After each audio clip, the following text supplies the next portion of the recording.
Thank you again, Dr. Hopkins. And Lawrence McLennan founded Family Connect Care in 2008 after working with the elderly and memory impaired for several years, seeing firsthand examples of mistreatment and taking advantage of memory impaired individuals.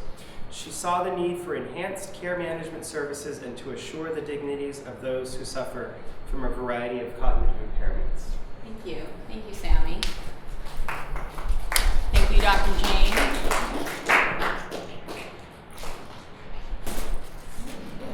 Christy, I may need you to.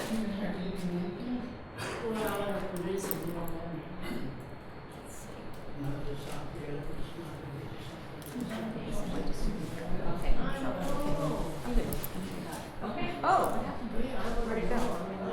Oh, okay.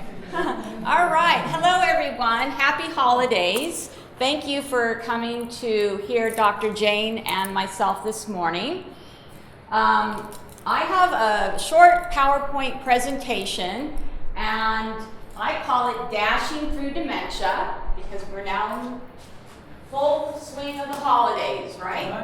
I'm confused. You're confused. Logo is an elephant never forgets. That's right. That's my logo for my company. An elephant never forgets. They have very good memories. So enjoying the holidays with your aging, memory impaired parent. I have a fun video for us to watch. I hope you'll enjoy it. I wonder if can we get these lights right here so they can see? That helps. Fabulous. Thank you so much. And you found that while I was gone?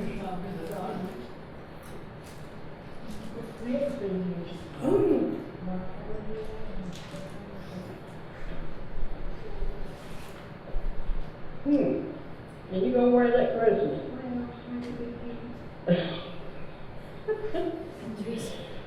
Do I think it would be cute? Yeah, I do. There's only one problem though. It's a tree skirt. It goes under a Christmas tree.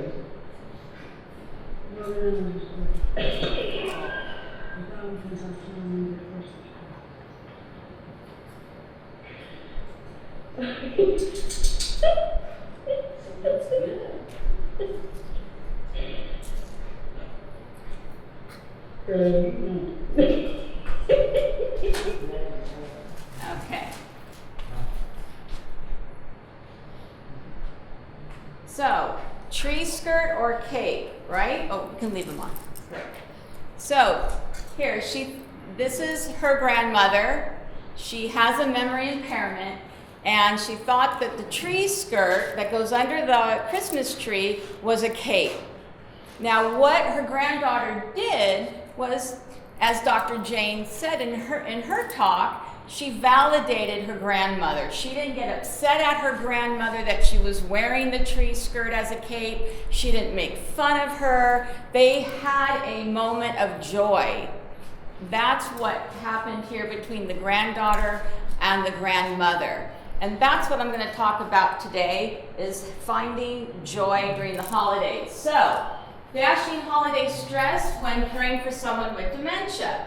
So, as family members, planning your visits early in the day. So if you have a loved one in a community or living at home with caregivers, I suggest that you plan your visit early in the day. And why? Because of their routines. It is so important when someone with memory impairment to stick to their routines, okay? You want to be respectful of that. So usually mid-morning is a good time to visit. Usually late afternoons is when it's usually tougher for someone with memory impairment, okay? And adjust your expectations regarding the holiday time, okay? So what I mean by that is take it easy, slow it down. Okay, so mom, dad has a memory impairment. Christmas is just not going to be like it was, a year ago or 2 years ago, and you want that back. But you can still have it, but in a different way. So, and how you can is by engaging them in your holiday preparations, okay? So, with that, what you want to do is involve them. Decorating your home, helping you decorate. You don't have to deck the halls, but just have some decorations. Don't exhaust yourself if you are caring for your parent with a memory impairment. So for example, I have a very busy life. I have quite a few families that are my clients, and I also have a young daughter with special needs. And it's like, God, I just cannot think about putting up a big tree this year. I just don't want to deal with it. So I was at Ralph's a few days ago, and I saw these cute little live Christmas trees for $19.99. And I bought one, and I brought it home. And I said to my husband, I said, Tom, this is our tree this year. Don't you love it? And he looked at me like, really? I said, yeah, there's just too much going on, and I want to enjoy the holidays. I don't want to be stressed. And that's what I'm saying to all of you. Attend that holiday party and drink that eggnog. You deserve it. Caring for a loved one with a memory impairment is very stressful, and you have to take time to take care of yourself. So I'm giving you permission to drink that eggnog with rum, okay? Mindful meditation, you've heard of it. A lot going on when you're caring for someone with a memory impairment. Take the time for yourself. Take a walk along the beach. We have beautiful Redondo Beach. You know, smell the fresh air. Take a walk around a park. I like to walk around Trump National Park. It's a wonderful place to take someone with a memory impairment because there's no kids playing around. There's no distractions. It's a wonderful park to walk right there alongside the cliffs. If you Google UCLA Mindful Meditation, they have a lot of free exercises that you can download and do like 3 to 5 minute little exercises, breathing exercises. If you feel like you're kind of getting too stressed, take a moment, stop what you're doing, and close your eyes and think about a place that makes you happy or a person that makes you happy. And do that for like a good minute. You'll find when you open your eyes, you're a lot more relaxed. Holiday past. You had wonderful holidays with your loved one. You can still have that, but in different ways. So look at old photos of your past Christmases with family, with your mom or your dad. Or if you have old movies, and maybe now you have them on DVD, which is great. Watch that with your parent. It doesn't matter if they don't remember themselves in the photo or the video. Okay, it's basically bringing joy for yourself and also to them as well. Garland, ornaments, and baking. Garland is safe for someone with dementia. Okay, tinsel I would not recommend because depending on what stage they're in, they may put that in their mouth and they may choke. But you know, have them hang some garland, ornaments. Okay, styrofoam ornaments. You can get some from the local Michael's store, and you can decorate some ornaments together. Baking is another great task to do together for several reasons. One is smell. Now, some people with Alzheimer's lose a sense of smell in latter stages, but the aroma of baking, you know, holiday cookies and breads is wonderful and it's stimulating, okay? As well as sensory, putting their hands in the dough, okay?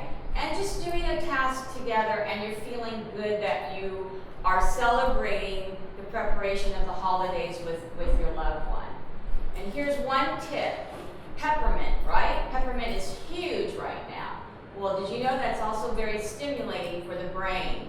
So if you get yourself a little bottle of peppermint oil, I carry mine in my bag, okay, and you take a real good breathe in, you will feel that tingle, believe me. And then connecting with others. It's a good time for you to connect with your friends, coworkers, for that support. It's okay if you're feeling a little blue, talk.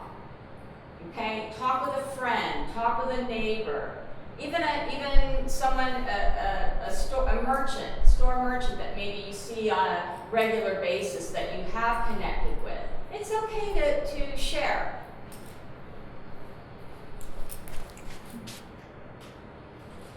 Oops. Okay, 8 holiday tips. So, if you're going to have mom or dad come to your home, or let's say another relative's home for the holidays, and there's going to be quite a few people, you want to have a trusted friend or family member to be their buddy, their holiday buddy. And this person should be somewhat well versed in dementia, okay? This person is going to stay close by in the event that your loved one becomes, let's say, agitated during the holiday gathering. They can take them to another room, have magazines to look at, or family photos, or one of the great holiday films. And also, if you are having family members to your home that haven't seen your mom or dad in a long time, update them, okay? Here's a few tips. Make sure that they say their name when they come to say hello to your mother or father. And very important, eye contact, and that they approach from the front. Just a tip. Someone with dementia, you always want to give them direct eye contact, approach from the front. You want to avoid approaching from the side, and the reason for that is peripheral vision. As we age, our vision starts to deteriorate, but someone with dementia, it's accelerated. And then create a quiet space. So if your mom or your dad is just, they're looking exhausted, have a room for them to lie down, but have some of their items there so they feel comfortable. Have a photo album, favorite magazine, have something there at that gathering. And then choosing background music that's a favorite. So, okay, Bing Crosby, right? White Christmas, or Frank Sinatra. My clients love the Glenn Miller Band. And I love the Glenn Miller Band because growing up I was the youngest of 3. My sisters were much older than myself, and so I would go to Disneyland on Saturday nights with my parents and sit at the Carnation, and they had the big band music playing. I remember this, I was like 8 or 9 years old, every Saturday night. And to this day, Glenn Miller Band. So when I hear his music, I think of my mother. She passed several years ago. But it's wonderful music, and I'm sure that your loved one would enjoy it as well because it will what? It will stimulate them. Prepare some of their favorite foods. Now, if you are going to a family member's home, and let's say your mom or your dad is on a special diet, bring their food. It's okay. If their food needs to be pureed, or if it needs to be chopped real fine, it's okay. Bring it.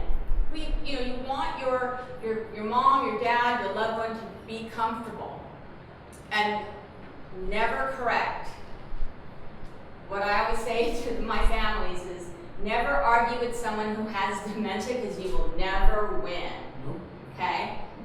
You don't want to correct. And you need to let your family members know that as well on that holiday. And then, as Dr. Jane mentioned, appreciate them for who they are now. You can still find joy with your mother or your father who has a memory impairment. And then the gift of sharing. I'll just go through these quickly. So, how to communicate. So each person with dementia is unique, and they will have difficulties communicating their thoughts and their feelings. Okay, so with this, you want to be patient with them. We don't want to interrupt them or cut them off. It's hard for us to be patient. For some, not so much. They have difficulty finding a word. A related word might be given instead of one that they cannot remember. Dr. Jane spoke about this.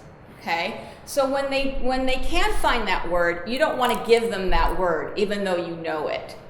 Okay? If it's the wrong word, let them say the wrong word. It's okay. You understand what they're talking about. And then if they are in their early stages and they're really frustrated, like the gentleman I saw yesterday, went to assess yesterday, he was very frustrated because he couldn't think of the words that he wanted to tell me. And he became so upset and he started to cry. And I said to him very softly, I put my hand on his neck. Yeah. I put my hand on his forearm and I said, it's okay. They'll come to you. And then he put his hand on my arm, and then I just redirected him to another subject, and then those words came back to him a few minutes later. So again, being patient. They may speak fluently but not make sense. That happens in the later stages, okay? And you want to, again, not correct, okay? They may not be able to understand what you're saying or only grasp part of it. That's why it's really important not to talk fast. When someone has a memory impairment, you want to speak very slowly. You want to speak in short sentences, not long paragraphs like, okay, Mom, I have to go now because I have to go to the drive-thru and then I need to go to the bank and then I need to go grocery store. Okay, what happens to the person that has the memory impairment is that they can become agitated and upset. Writing and reading skills may also deteriorate. And regarding reading, if you have a loved one that loves to read and can no longer, audiobooks are the best. Audiobooks. And again, they may, they may lose the normal social conversations. They may interrupt you. They may not even be able to start a conversation. So when you're having your family gatherings over the next several weeks and through the holidays, make sure that you give your extended family these tips, okay? That when you come up to Mom or Dad, engage, start a conversation. And then they may have difficulty expressing their emotions appropriately. They may be upset about something, they may hit the table, they may cry, they may be in pain, they may be sad, and they're having difficulty expressing. So what you want to do is ask them questions. And just, again, the eye contact and connecting, like Dr. Jane mentioned in her talk. Having that emotional connection. I had one with a gentleman on Tuesday who I'd never met before. I met his wife at my support group, and she asked me to come meet him. And he has moderate dementia and COPD, and he can no longer walk, and it's very hard for him to talk. So we were doing trivia. There was a group of us and we were doing trivia. And his wife told me that he used to play soccer when he was younger. And one of the trivia questions was about soccer. And so I gave him direct eye contact. I asked him the question about soccer. And I just smiled very gently, I just kept my eyes right on his and he kept his eyes right on me. He answered very clearly. very clearly, and not just one question, but 4 questions. And that was the first time he's ever done that. We had an emotional connection to one another.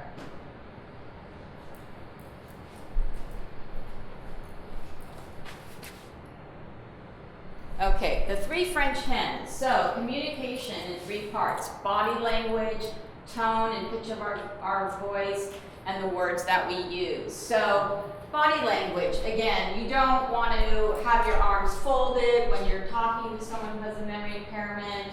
You want to be open, accepting. Your tone of your voice should be low, not screaming at them. Nice, pleasant tone of voice, and then using the right words with them. So asking someone with a memory impairment, how are you, is really not the right words to use. So you would perhaps want to say, hi Amy, I'm so happy to see you today. Oh my gosh, I love this black, burnout. Oh, isn't that lovely? That is just lovely. Okay, and again, it just kind of opens the person up. Okay.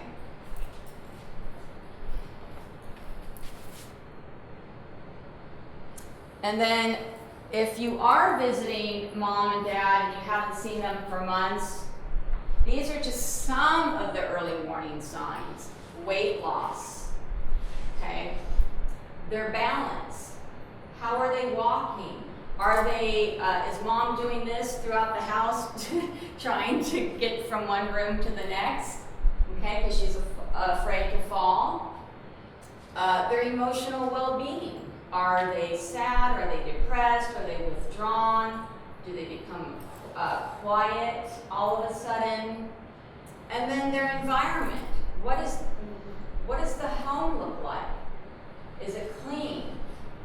Do you look inside the refrigerator? I always look inside the refrigerators when I do my assessments, because either I'll find things, no food at all, or I'll find things in the refrigerator that jump out and eat me, okay? So you want to check the environment. And then from that, what are the next steps? Well, the next steps would be calling someone such as Dr. Jane or myself to have a consult with family members.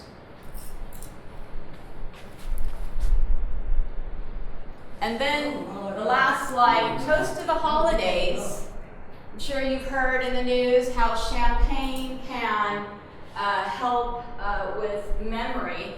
Well, there was a study about 3 years ago, and it was with 24 rats, lab rats, and they divided them up into, I think, 4 different groups. And they gave one group carbonated soda, and another group another fizzy drink, and another group of rats the champagne.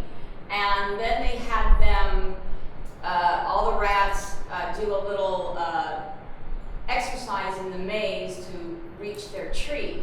Well, apparently the rats that had the champagne were able to get to their treat faster than the rats that didn't have the champagne.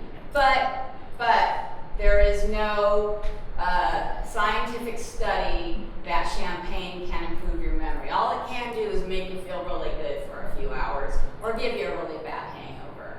Okay, thank you very much for your attention today.